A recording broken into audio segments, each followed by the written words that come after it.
रामीन कयानी हमारे यहाँ औरत से जुड़े तस्वुर से बिल्कुल मुख्तलिफ है, जिसकी बुनियादी वजह उनका लिबास और अंदाज है। वैसे तो लिबास और ज़िंदगी बसर करने के अंदाज का इंतखाब करना हर इंसान का बुनियादी हक है, लेकिन जिस माशरे में हम रह रहे हैं यहाँ इस बुनियादी हक की जगह माशरती रिवायात ने ले ली है। यूँ मुख्तलिफ लिबास पहनना और ज़िंदगी को आम रवैयों से हटकर गुजारना खासा मुश्किल है,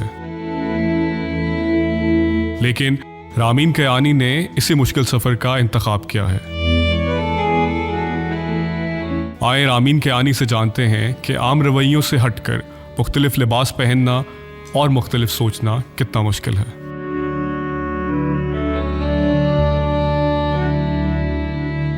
मैं लोगों के पास से गुजरती हूँ तो सबसे पहले लोग कहते हैं अस्तगफिरुल्लाह।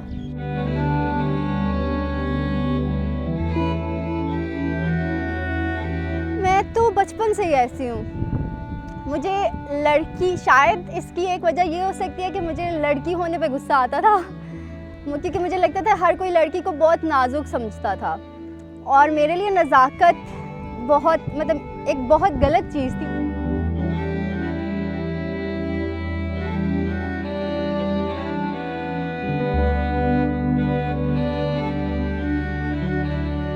लड़कियां बहुत रोती हैं, हर वक्त रोती है और मुझे इस चीज़ से चिढ़ होती है कि रोना क्यों है।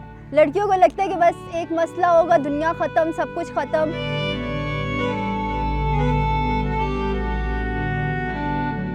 अगर मैं अपनी लड़की दोस्तों के साथ हूँ और हम कहीं गए हैं तो ये तो डर है कि मैं नहीं उतर के गाड़ी से उतर के मैंने ही शॉप पे जाना है, क्योंकि बाकी सब ये होंगे मैं अकेली मतलब उनका ये होता है कि मैं अकेली कैसे यार, दो नहीं, उनका ये होता है। लेकिन मेरे लिए ये नहीं है।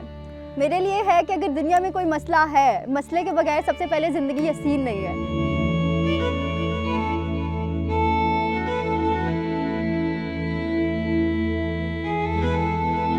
यकीनन मेरे लिए किसी पर डिपेंड करना बहुत मुश्किल है कि मैं किसी एक लड़की के लिए ये होता है, लड़की को ख्वाब ये दिखाए जाते हैं, वो बचपन में ये देखती है कि शादी हो जाएगी, एक लड़का होगा, प्रिंस चार्मिंग होगा, उसके साथ रहेंगे, वो आपके लिए सब कुछ करेगा। मेरे लिए हीरो मैं खुद ही हूँ, मैंने खुद सब कुछ करना था।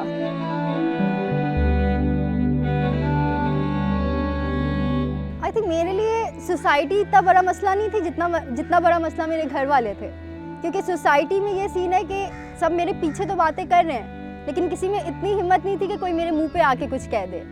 तो इसलिए घर वालों के साथ घर वाले मेरे लिए थोड़ा ज़्यादा मुश्किल सीन था, क्योंकि वो बात करते थे, वो मुंह पे आपको बता देते थे। मेरी फुप्पो थी और वो काफ़ी बीमार थी एंड उनके साथ मेरे भाई बैठा हुआ था, तो अब वो डेड बेड पे थी, तो वो चाहती थी कि मेरी भी शादी हो जाए और मेरे भाई की भी शादी हो जाए। तो मेरी फुप्पो मेरे भाई से कह रही है कि तुम शादी कर लो, मेरे जाने से पहले तुम शादी कर लो, मैं तुम्हारी शादी देखना चाहती हूँ। तो उसने पूछा कि मैं किससे शादी करूँ, कैसे? तो उन्होंने कहा एक ख़ानदानी लड़की से तुम शादी कर दो, हम ख़ानदानी लोग हैं। तो उसने कहा कि ख़ानदानी लड़की कैसे होती है? तो मैं वहाँ बैठी थी, तो मैंने कहा मेरे जैसी होती है ख़ानदानी लड़की। तो 2 मिनट उन्होंने मेरी तरफ गौर से देखा और फिर कहती नहीं, ऐसी नहीं होती ख़ानदानी लड़की। तो I was so offend by this, मुझे बहुत बुरा लगा। मैंने कहा कि क्या मतलब, मैं इसी ख़ानदान की हूँ, आप लोग ख़ानदानी हैं तो मैं भी ख़ानदानी हूँ। घर वालों को लगता था कि कोई पीर तावीज़ कुछ ठीक करते हैं। अच्छा, ये मैं स्टोरी सुनाऊंगी तो मुझे एक्सट्रीमिस्ट लोग मार देंगे सो मैं नहीं बताती, इस पे मैं नहीं आती।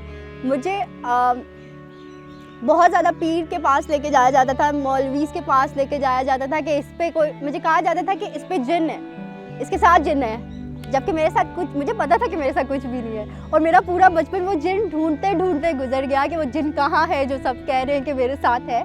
सबको नज़र आ रहा है, मुझे नज़र क्यों नहीं आ रहा?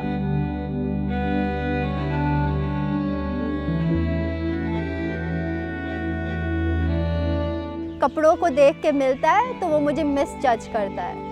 I am not that person from inside, मैं वो इंसान ही नहीं हूँ। जब आप मुझे एज अ पर्सन जानेंगे तो मैं बहुत डिफरेंट इंसान हूँ, मैं बहुत डिफरेंट इंसान हूँ। लोगों को धोखा हो जाता है, तो I think it's a blessing it's a blessing क्यों फॉर मी, क्योंकि कोई मुझे जान ही नहीं सकता, कोई मुझे जान ही नहीं सकता, क्योंकि वो कभी समझ ही नहीं पाते कि मैं हूँ क्या। मेरे घर वाले भी नहीं आज तक मुझे समझ पाए कि मैं हूँ क्या।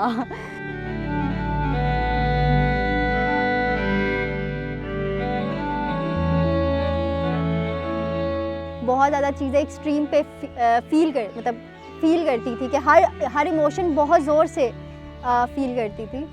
सो जब ट्रांजिशन फेज जब मैं अपने ऊपर काम कर रही थी कि मुझे ऐसा नहीं होना, मतलब, और उसकी वजह से मुझे बहुत से कॉन्सिक्वेंसेस झेलने पड़ते थे।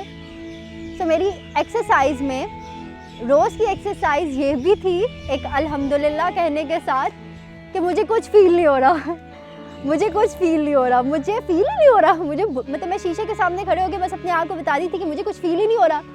ना उसने ये बात कह दी, नहीं कुछ फील नहीं हुआ। सो मैं 10 दफ़ा अपने आप को ये वाली बात बताती थी, जिसकी वजह से अब कुछ भी हो जाए, आई डोंट पैनिक। सबसे पहली चीज़, मैं पैनिक नहीं करती, और मुझे वाकई कुछ फील नहीं होता तो मेरे लिए वो बड़ी नॉर्मल सी चीज़ होती है। मुझे पता होता है अब इसका सलूशन ढूंढना है और दैट्स इट, इसको ठीक करना है, दैट्स इट। मैं पीक पे नहीं लेके जाती। So that's why I call my self emotionless. जो लोग मेरे ऊपर कमेंट पास करते हैं, जो अस्तगफिरुल्लाह, माशाअल्लाह, सब कुछ, उनको मैं सिर्फ ये कहना चाहूँगी कि भाई मैंने अपनी कवर पे जाना है, मैं अपनी की तैयारी कर रही हूँ, आप अपनी की तैयारी करें। और बाकियों को मैं ये कहूँगी कि be yourself, the world will adjust, that's it.